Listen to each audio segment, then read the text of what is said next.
This is part 6 of the series Circles, and in this part we're going to start by talking about inscribed polygons. Now we mentioned polygons before, inscribed polygons, but here it's a little more formal treatment.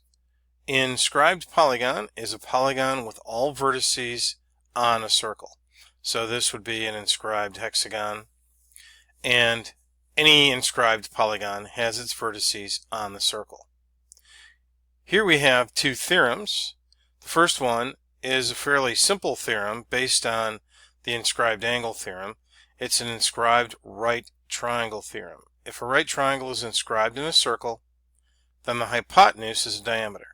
So clearly you can see that if this is a right triangle, this angle is 90 degrees.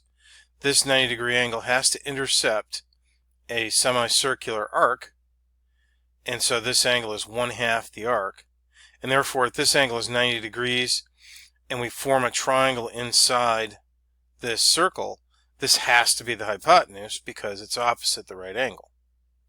The second piece of this says if one side of an inscribed triangle is a diameter, then the triangle is a right triangle. Again, that's intuitively obvious because if this is a diameter, it intercepts a semicircle, and the angle opposite has to be a right angle.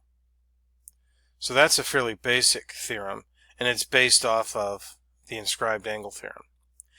This next theorem is almost as easy, but it's a little bit more complicated. It's the inscribed quadrilateral theorem, and it says a quadrilateral can be inscribed in a circle if and only if the opposite angles are supplementary. So that means this angle is supplementary to this. They add up to 180 degrees. And this angle would be supplementary to this. Their measures add up to 180 degrees. This is a fairly straightforward thing to prove. Not quite as easy as this one was, but a little bit more straightforward than some of our other ones. Let's go ahead and take a look at the proof of the inscribed quadrilateral theorem. Here's our situation. We have quadrilateral ABCD inscribed in the circle, and I've numbered each one of the angles for convenience. We want to prove that the measure of angle 1 plus the measure of angle 3 is 180 degrees. Now we could add the caveat of 2 plus 4 is 180, but it's not really necessary. It's all we really need to do is prove that these two angles are supplementary. So the plan for the proof is going to be, we're going to look at the arc intercepted by this angle, the arc intercepted by this angle, which is BAD, and we're going to relate those to the measures of the angles and the sum of the measures of the arcs of a circle, which is 360 degrees. And through some manipulation, we should be able to get down to the fact that this plus this is 180 degrees. So let's go ahead and start out by saying that the measure of angle 1 is 1/2 the measure of arc BCD, and the measure of angle 3 is 1/2 the measure of arc BAD, and that is obviously because of the inscribed angle theorem. So here we have measure of angle 1 is 1/2 BCD, so 1/2 BCD, and measure of angle 3 is 1/2 BAD, inscribed angle theorem.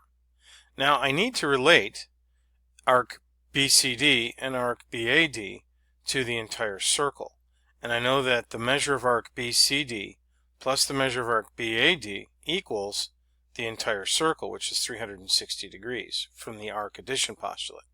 So I'm going to go ahead and write that now. And now that I have terms here for arc BCD and BAD, I would like to get them into terms of measure of angle 1 and the measure of angle 2, or measure of angle 3 here. So we can do that simply by multiplying both of these by 2. So if I multiply this equation by 2 and this equation by 2, we isolate arc BCD and BAD. So that's my next step. So here we have 2 times the measure of angle 1. We multiply this equation by 2 on both sides, and that equals the measure of arc BCD. Then here we measured this equation, we multiplied this equation by 2. So 2 times the measure of angle 3 equals the measure of BAD. And that is the multiplication property of equality.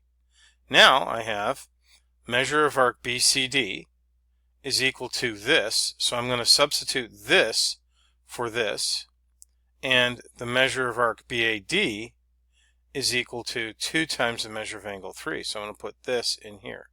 Because remember, we have to have measure of angle 1 plus the measure of angle 3 on one side, and that will get us part of the way there.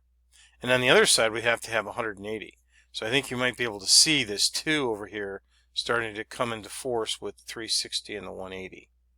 So my next step is going to be substituting this for this and this for this.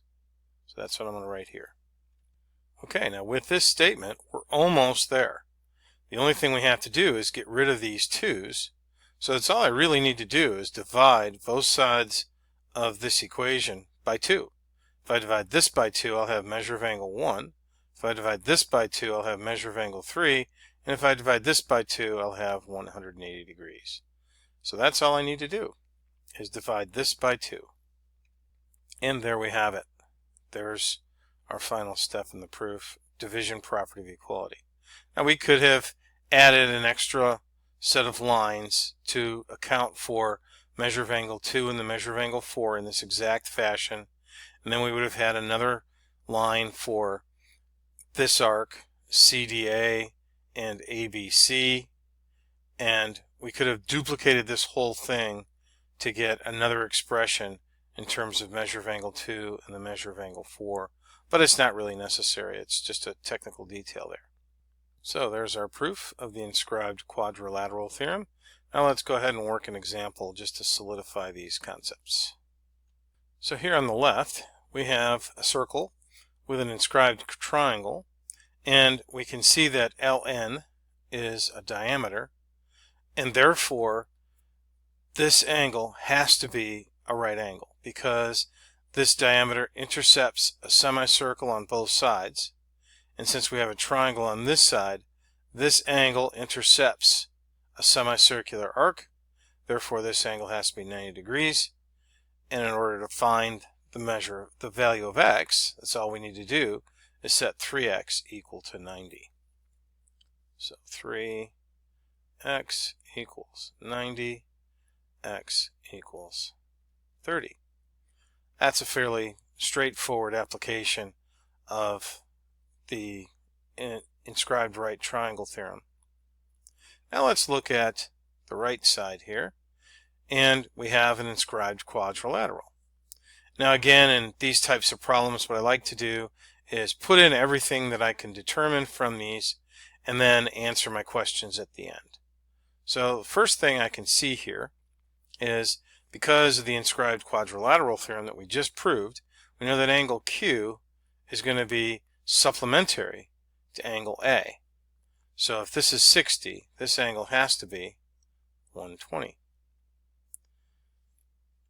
And if this angle is 75, this angle has to be 105. Now I can start writing in my arcs. If this is 60, then this arc out here is 120. If this is 120, then this arc is 240. So that arc is 240. And if this is 105, then this arc is 210. It's getting a little complicated here.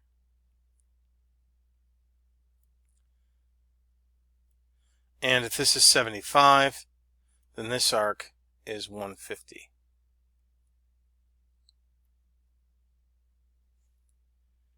I did that a little fast, so just to recap, if this angle is 105, the intercepted arc has to be twice that, because the arc is twice the inscribed angle. The inscribed angle is 1/2 the arc.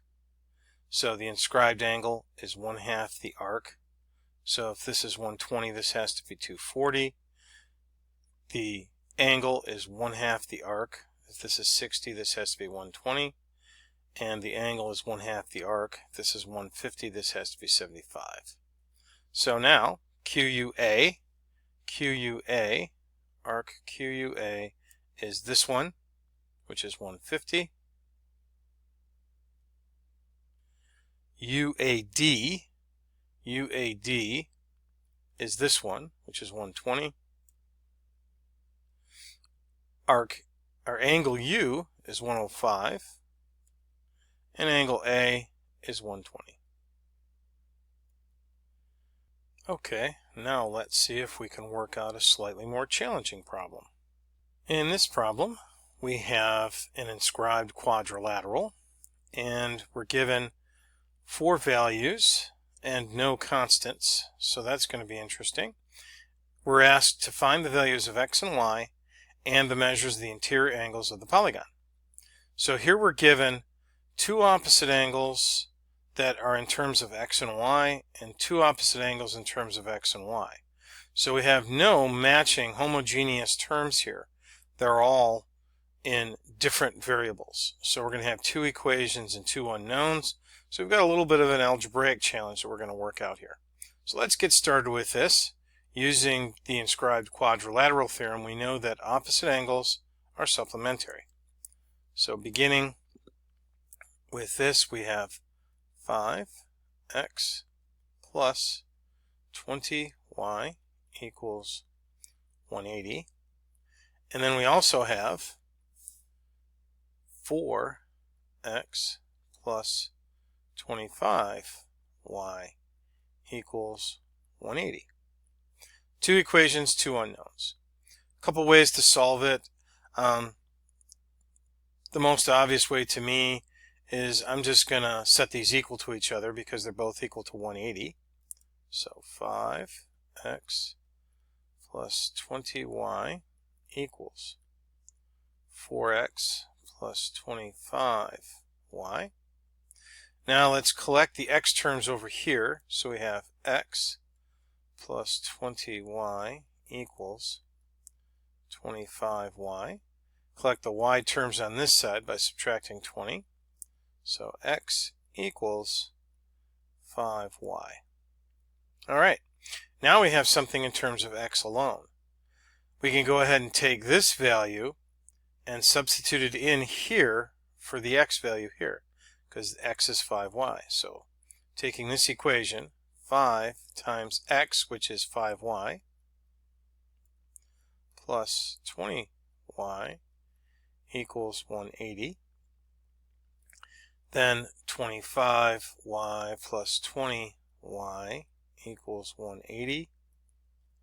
This is 45y equals 180. And 180 divided by 45, y is 4.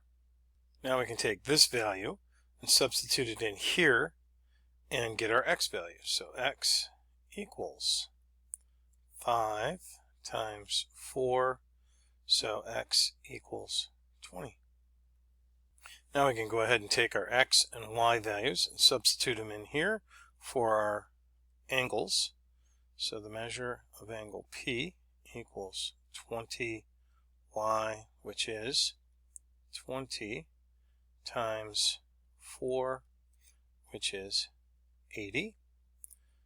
Measure of angle Q is 25 times y, which is 25 times 4, which is 100. Measure of angle R is 5 times x, and x is 20. So that equals 100. And the measure of angle S is 4 times x, which is 20. So that's 80. Interesting result here. It would appear that R and P should have been swapped. But no matter. Remember, never trust the picture. So let's move on to the next idea.